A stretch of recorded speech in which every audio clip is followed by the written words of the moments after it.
Hello friends, welcome to BSK competitive Adda YouTube channel. Friends, ఈరోజు AP సచివాలయం అలాగే AP DSC ఉద్యోగాలకి సంబంధించినటువంటి ఇంపార్టెంట్ అప్డేట్స్ అయితే వచ్చాయి. సో వీటికి సంబంధించిన కంప్లీట్ డీటెయిల్స్ ఈ వీడియోలో చూద్దాము. వీడియో చూస్తున్న ప్రతి ఒక్కరు కూడా వీడియోని లైక్ చేసి ఛానల్ని సపోర్ట్ చేయండి. మీరు ఇచ్చేటువంటి ఒక చిన్న లైక్ చాలా ఎంకరేజింగ్ అండ్ మోటివేటింగ్గా ఉంటుంది. కాబట్టి లైక్ చేసి మీ ఫ్రెండ్స్కి అయితే ఇన్ఫర్మేషన్ని షేర్ చేయండి.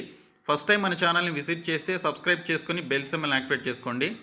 ఫ్రెండ్స్, ఆంధ్రప్రదేశ్ అభ్యర్థులకి ఉపయోగపడే విధంగా జనరల్ స్టడీస్ ఆబ్జెక్టివ్ బిట్స్ మెటీరియల్ని ప్రిపేర్ చేయడం జరిగింది.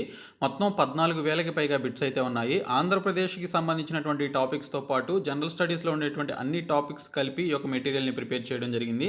దీనికి సంబంధించినటువంటి కంప్లీట్ పీడిఎఫ్ లింక్ని అలాగే శాంపిల్ పీడిఎఫ్ లింక్ని డిస్క్రిప్షన్లో ప్రొవైడ్ చేస్తాను. శాంపిల్ పీడిఎఫ్ చూసి మీకు నచ్చినట్లయితే కంప్లీట్ పీడిఎఫ్ అయితే తీసుకోండి. ఈ యొక్క మెటీరియల్ అనేది మనకి ప్రీవియస్ ఎగ్జామ్స్లో అడిగినటువంటి బిట్స్తో పాటు మోస్ట్ ఇంపార్టెంట్ బిట్స్ అన్ని కలిపి ప్రిపేర్ చేయడం జరిగింది. అన్ని పోటీ పరీక్షలకి ఉపయోగపడుతుంది కాబట్టి ప్రతి ఒక్కరు కూడా తీసుకోండి. ఫ్రెండ్స్, ఫస్ట్ అప్డేట్ చూసుకున్నట్లయితే ఆంధ్రప్రదేశ్లో ఉన్నటువంటి మహిళా కమిషన్ కార్యాలయం నుండి కొన్ని పోస్టుల భర్తీకి సంబంధించి నోటిఫికేషన్ రిలీజ్ అయింది. ఆంధ్రప్రదేశ్ మహిళా కమిషన్ కార్యాలయంలో కాంట్రాక్టు ప్రాతిపదికన లీగల్ సోషల్ కౌన్సిల్ పోస్టుల భర్తీకి కమిషన్ నోటిఫికేషన్ విడుదల చేసింది. దీనికి సంబంధించి 28,500 రూపాయల శాలరీ అయితే ఇస్తారు. 42 ఏళ్లలోపు వయసు అయితే ఉండాలి. అది కూడా ఈ పోస్టులకి మహిళా అభ్యర్థులకి ప్రాధాన్యం ఉంటుందని మెన్షన్ చేశారు. దరఖాస్తులు మీరు ఈ నెల 4వ తేదీ నుంచి 14వ తేదీ వరకు ఆన్లైన్లో పెట్టుకోవాల్సి ఉంటుంది. మీకు సంబంధించినటువంటి దరఖాస్తుల్ని అంటే రెజ్యూమే కావచ్చు, ఇంకా ఇతర డాక్యుమెంట్స్ని ఇక్కడ ఒక మెయిల్ ఐడి అనేది ఇచ్చారు. APWC రిక్రూట్మెంట్ TLCW22@gmail.com అనేటువంటి యొక్క మెయిల్కి పంపించాలని మెన్షన్ చేయడం జరిగింది. ఈ నెల 17వ తేదీన దరఖాస్తుల పరిశీలన అనంతరం అభ్యర్థులకు ఇంటర్వ్యూ ఉంటుందని చెప్పేసి ఇక్కడ డీటెయిల్స్లో ఇవ్వడం జరిగింది. సో దీనికి సంబంధించిన కంప్లీట్ డీటెయిల్స్ మీరు చూడాలి అనుకుంటే ఆంధ్రప్రదేశ్కి సంబంధించిన మహిళా కమిషన్కి సంబంధించిన వెబ్సైట్లోనికి వెళ్ళి నోటిఫికేషన్ ఉంటే చూసి మీకు క్వాలిఫికేషన్స్ ఉన్నట్లయితే ఇక్కడ మెన్షన్ చేసినటువంటి ఈ పర్టికులర్ మెయిల్ ఐడికి మీరు ఇమీడియట్గా మీకు సంబంధించిన డాక్యుమెంట్స్ అండ్ రెజ్యూమేని ఫార్వర్డ్ చేయండి. సో మీరు సెలెక్ట్ అయితే మీకు దీనికి సంబంధించి 17వ తేదీన దరఖాస్తుల పరిశీలన ఉంటుంది. ఆ తర్వాత చూసుకున్నట్లయితే మీకు ఇంటర్వ్యూ అయితే కండక్ట్ చేసి జాబ్ అయితే ఇవ్వడం జరుగుతుంది. మరొక అప్డేట్ వచ్చేసి అగ్నిపథ్తో ఆశలు ఆవిరి అని చెప్పేసి ఒక అప్డేట్ అయితే వచ్చింది. ఇంటింటికి ఓ జవాను ఉన్నటువంటి యూపీలోని సైదాపూర్ గ్రామంలో కేంద్రంపై ఆగ్రహం, కాంట్రాక్టు సర్వీసుపై అభద్రతా భావం, వేరే ఉద్యోగం వైపు చూడాల్సినటువంటి పరిస్థితి, ఆర్మీ అభ్యర్థుల్లో నెలకొన్న తీవ్ర నైరాస్యం అని చెప్పేసి ఇక్కడ ఒక అప్డేట్ అయితే ఇచ్చారు.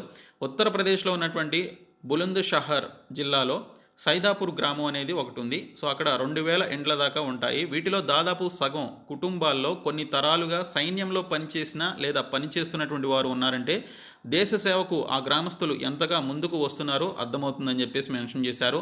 అలాంటి ఆ గ్రామంలో ఉన్నటువంటి ఈ యొక్క సైనికులే ఈ పర్టికులర్ రాబోయేటువంటి యొక్క అగ్నివీర్ పోటీ పరీక్షలకి సంబంధించి జాయిన్ అవ్వడానికి విముఖత చూపిస్తున్నట్లు దీనికి సంబంధించిన ఇన్ఫర్మేషన్ అయితే ఇవ్వడం జరిగింది. సో దీనికి సంబంధించి రిక్రూట్మెంట్స్కి అభద్రతా భావం నిరుద్యోగుల్లో ఉందని చెప్పేసి మెన్షన్ చేశారు. అలాగే ఇది 4 ఏళ్ల సర్వీసే అయి ఉండడంతో చాలామంది దీనికి సంబంధించి నిరాశ నిస్పృహల్లో ఉన్నట్లు ఇక్కడ మనకి డీటెయిల్స్లో ఇవ్వడం జరిగింది. ఇంకా సచివాలయం ఉద్యోగులకి సంబంధించి ఒక ఇంపార్టెంట్ అప్డేట్ అయితే వచ్చింది. OTS టార్గెట్ ముంచింది. సచివాలయాల సిబ్బంది మెడకు 82 కోట్ల బాకీ అని చెప్పేసి మెన్షన్ చేశారు. జమ చేస్తేనే ప్రొబేషన్ అనడంతో తీవ్ర ఆవేదన, వసూలు చేసి వాడుకోలేదంటున్న సిబ్బంది, ఇటు టార్గెట్ ఒత్తిడి, అటు జనం తిరుగుబాటు, బెంబేలెత్తి కట్టకపోయినా OTS క్లియరెన్స్, అలా వారి నెత్తిన కోట్ల రూపాయల భారం, ఆ డబ్బులు చెల్లించలేదని ప్రొబేషన్ కట్, పైగా డబ్బులు మింగేశారన్న అపవాదు, APPSC టెస్ట్ ఫలితాలు ఇవ్వకపోవడంతో అయోమయంలో మరికొందరు సిబ్బంది అని చెప్పేసి ఇక్కడ సచివాలయం ఉద్యోగులకు సంబంధించి మనకు ఒక ఇన్ఫర్మేషన్ అయితే వచ్చింది. టార్గెట్ ఛేదించలేక అలాగని ఉద్యోగాలను పణంగా పెట్టలేక OTS డబ్బులు తామే చెల్లించేందుకు గ్రామ వార్డు సచివాలయ ఉద్యోగులు సిద్ధపడ్డారు. అలా వారు చెల్లించాల్సినటువంటి డబ్బులకు తాజాగా ప్రకటించినటువంటి ప్రొబేషన్కు జగన్ ప్రభుత్వం లింకు పెడుతూ జీవో విడుదల చేసింది. ఆ బకాయి మొత్తం 82 కోట్లుగా తేల్చింది. ప్రొబేషన్ దక్కిందన్న ఆనందం ఈ మెలికతో చాలామందికి ఆవిరైపోయింది. జనం నుంచి OTS వసూలు చేసుకొని తామేమీ తినేయలేదని, టార్గెట్లు చేయలేక తమ జేబుల్లో నుంచే కట్టేందుకు సిద్ధమయ్యామని చెప్పేసి వారు వాపోతున్నట్లు ఇక్కడ డీటెయిల్స్లో ఇవ్వడం జరిగింది. కానీ ఇప్పటికిప్పుడు కట్టలేని పరిస్థితి తమదని చెప్తున్నారు. అయితే ఇప్పుడు ఆ నిర్ణయం వల్లే తమకు ప్రొబేషన్ అవకాశం చేజేరిపోతుందని చెప్పేసి ఇక్కడ ఆయన ఆవేదన వ్యక్తం చేస్తున్నట్లు మెన్షన్ చేయడం జరిగింది. రాష్ట్ర వ్యాప్తంగా నిరుపేదలు ఎప్పుడో గతంలో ప్రభుత్వ హౌసింగ్ సొసైటీ ద్వారా అరకొర అప్పు తీసుకొని ఇళ్లు ఏర్పాటు చేసుకున్నారు. పేదలకు అందించినటువంటి సాయంగా భావించి గత ప్రభుత్వాలు పెద్ద మనసుతో ఈ అప్పు వసూలుకు ప్రయత్నించలేదు. కానీ జనం ముక్కుపిండి బాధేయడం అనేది ఇక్కడ జగన్ సర్కార్ విషయంలో జరుగుతుందని చెప్పేసి మెన్షన్ చేయడం జరిగింది. సో జనాలు రాకుంటే సేవలలా అందిస్తాం, రోజుకు 20 సర్వీసులు అందించలేదని షోకాజ్ నోటీసులు ఇస్తారా? గ్రామ వార్డు సచివాలయ సమాఖ్య ఆవేదన అని చెప్పేసి ఇక్కడ ఒక అప్డేట్ అయితే వచ్చింది. గ్రామ వార్డు సచివాలయాల్లో పనిచేస్తున్నటువంటి సిబ్బంది రోజుకు 20 సర్వీసులు చేయాలని చెప్పేసి ఒత్తిడి చేస్తున్నారని, లబ్ధిదారులు రాకుండా ఎలా సేవలు అందించాలని చెప్పేసి గ్రామ వార్డు సచివాలయ సమాఖ్య ఆవేదన వ్యక్తం చేసింది. రాష్ట్ర ప్రభుత్వం ఆర్భాటంగా సర్వీసులు 500కు పైగా అందిస్తామని చెప్పేసి ప్రకటించింది. ఇంటర్నెట్ సరిగా రాక పలువురు లబ్ధిదారులు సచివాలయానికి రాకుండా మీ సేవా కేంద్రాలకు వెళ్తున్నారని చెప్పేసి కూడా ఇక్కడైతే డీటెయిల్స్లో ఇచ్చారు. ఇంకా మనకి ఇక్కడ పర్మనెంట్కి సంబంధించి చూసుకున్నట్లయితే రాష్ట్ర వ్యాప్తంగా గ్రామ వార్డు సచివాలయాల్లో ఇప్పటి వరకు సుమారు 70,000 మంది దాకా క్రమబద్ధీకరణకు అర్హత పొందినట్లు సమాచారం. మరో 18,000 మంది ఇటీవల ఏపీపీఎస్సీ నిర్వహించినటువంటి డిపార్ట్మెంటల్ టెస్ట్ను ఈ నెల 20 నుంచి 25 తేదీల మధ్యలో రాశారు. వారందరూ దీనికి సంబంధించి ఈ నెల కాదు, last month, okay, so last month రాయడం జరిగింది. సో వారందరూ ఈ నెలాఖరులోపు పాస్ అయితేనే వారిని కూడా క్రమబద్ధీకరించేటువంటి అవకాశం ఉంది. ఏపీపీఎస్సీ మంచి మనసుతో వెంటనే ఫలితాలు ప్రకటించాలని గ్రామ వార్డు సచివాలయాల సమాఖ్య రాష్ట్ర అధ్యక్షుడు ఒక ప్రకటనలో కోరినట్టుగా మనకి ఇక్కడ డీటెయిల్స్లో రావడం జరిగింది.